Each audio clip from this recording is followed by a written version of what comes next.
Welcome to How to Cake It. I do. So today on How to Cake It, we're gonna say yes to the cake. For my cousin's wedding, I'm gonna be making a 3-tiered naked wedding cake. 2 of the tiers are gonna be chocolate, 1 of the tiers is gonna be vanilla, all layered with beautiful, luscious vanilla buttercream, with beautiful fresh flowers from my bouquet. I should throw this, but I need them. I'll throw the leftovers. How's my little tiara? It's good? It's not? Oh no, my wedding day is ruined. I need hair. Where are my bridesmaids? It's my wedding day. I shouldn't be working. Somebody come here and make, Chet, come here and make this cake.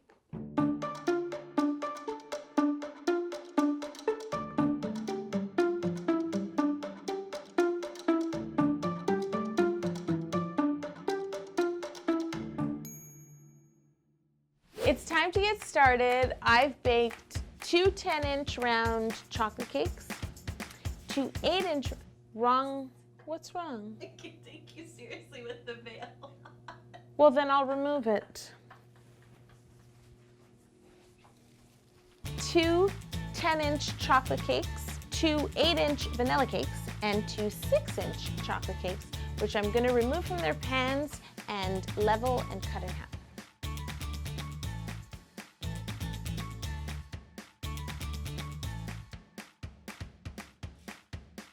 Now I'm going to use my vanilla Italian meringue buttercream to fill these beautiful cakes. Because this cake is naked, I want to keep my edges nice and clean. So the easiest way to do that is to use a piping bag. I'm using a number 805. There's always more pressure when making a wedding cake, nonetheless, but now I'm making a wedding cake for a family member, which is added pressure. I'm nervous. Look at this little, that was nerves. So if you're less confident, you can actually continue to pipe all the way around, but I'm going to fill in with a spatula.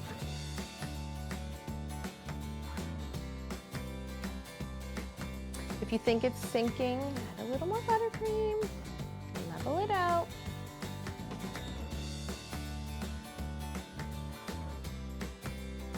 I need to do the top of this cake so that the top doesn't dry out. We're gonna be really careful and then we're gonna ice it really nice.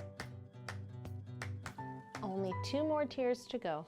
I'm repeating the process again with our bottom tier, unstacking the cakes, showering them in simple syrup.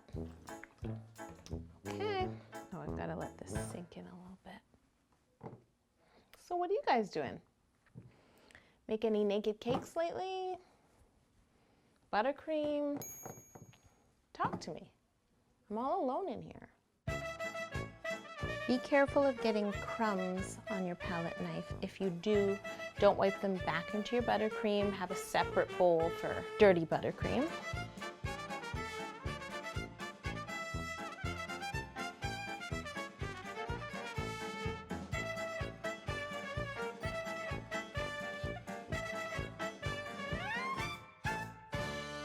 Final tier is done, top tier of the wedding cake. All of your cakes should be put in the fridge and chill for no less than an hour so that they're nice and cold throughout before we tier and decorate this cake.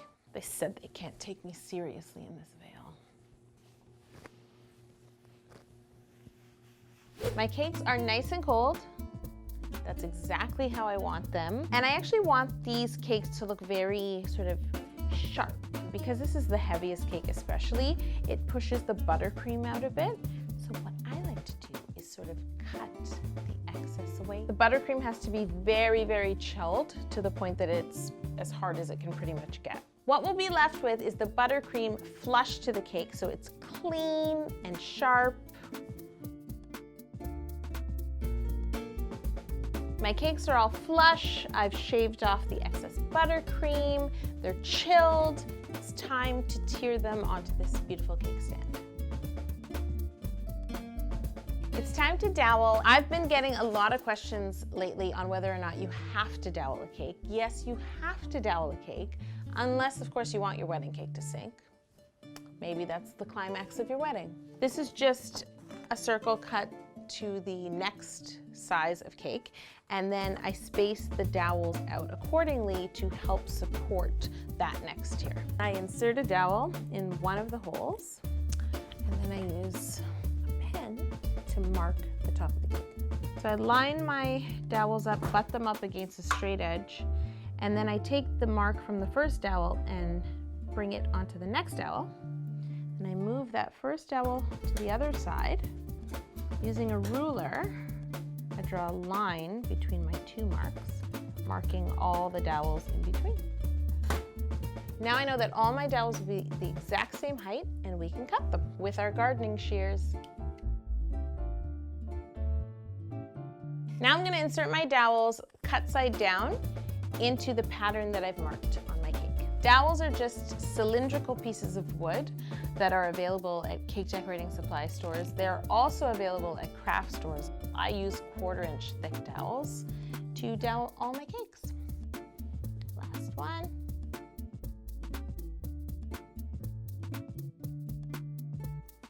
And there you have it. This cake is now ready to support the weight of tier number 2. You don't have much time to move around buttercream cakes, that's the only thing. So you need to try and put this down right the first time. Looks good. I think it looks good. Does it look good from the front? Yeah.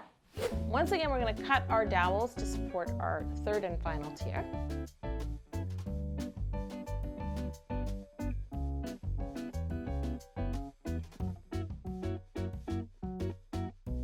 Tier number 3. You would think that the smallest tier is the easiest to put on because it's the lightest, which is true, but it's the easiest one to drop and to have feel like it's going to fall over, so it's scary. Is it centered? I am the cake topper. Now this is a cake tee. What? We should print a t-shirt like this. Hold on. Oh yeah, look good. And flowers. I know they're gorgeous. I picked them myself. Deep, deep coral, these pinky, peachy little berries, some white freesia, some green. I love these green mums. They look fake. They're so vibrant. And then I don't know what these are called, but they're pretty. Back to these boards. You keep telling me you can see the boards. I know you can see the boards. That's why I also have ribbon. So what I'm gonna do, it's just another way to insert color onto this beautiful cake. So I've cut it to the proper circumference, and we just lay our ribbon on the cake, and then I like to use a little pin to just pin it into the board. Stays in place. There. Being crafty is handy when caking. Next layer.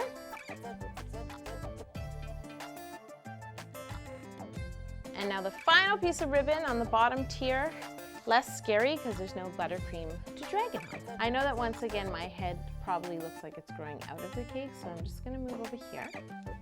So what I like to do is start to trim my flowers and have them in bunches and then just decorate. With all my types of flowers, I'm pretty much cutting off most of the stem. I'm leaving about 2 inches and pulling off any extra leaves around the flower. I'm gonna take this naked tiered cake to the next level, and we're gonna say yes to the cake. We're gonna marry this cake. I like to dress the top first because that's sort of the crowning glory. That's the topper. And then I like to use a few and do like a bunch here, bunch there, bunch there.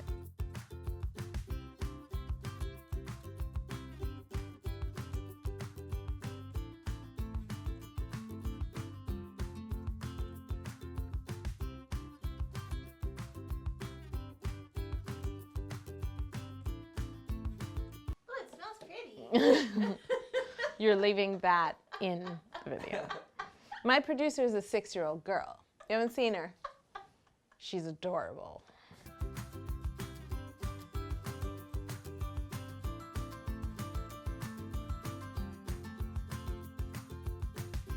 Hee-hee. Okay, I'm done. Sorry guys, you didn't make the cut. That's it. I'm not touching this cake anymore. Now I'm not the topper anymore.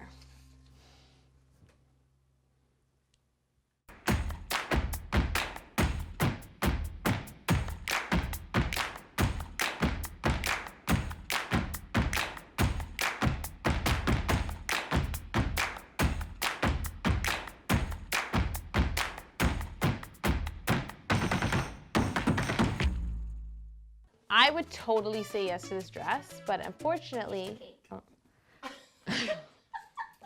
Wrong show. Okay, ready? Wrong show, Yolanda. Unfortunately, it's not for me, it's for a real bride, and don't mess with a bride on her wedding day. Write that down, cake decorators. I can't cut a slice of this cake, I can't steal a tier. There's only one thing left for me to do. I can still taste the cake. I feel like a sad bride at the end of the night or something. I'm not sad anymore. Guys, I didn't show you my engagement ring from Mr. Cake. Bling! When I saw this, I had to say yes. I said yes to the man. It's actually a deep coral diamond. That's the rarest color of diamond. And it's on a yellow gold band. Oh, look at the clarity. Now you know why I married Mr. Cake. This goes well with cake scraps too. It was actually bigger when I got married. This is better than being a bride. Don't tell the bride I said that. Bye, guys. I just want to clarify, I didn't say yes to this veil. This is not my wedding day veil. This is my first communion veil that has been smushed up in a box for, how old am I? 31 years now.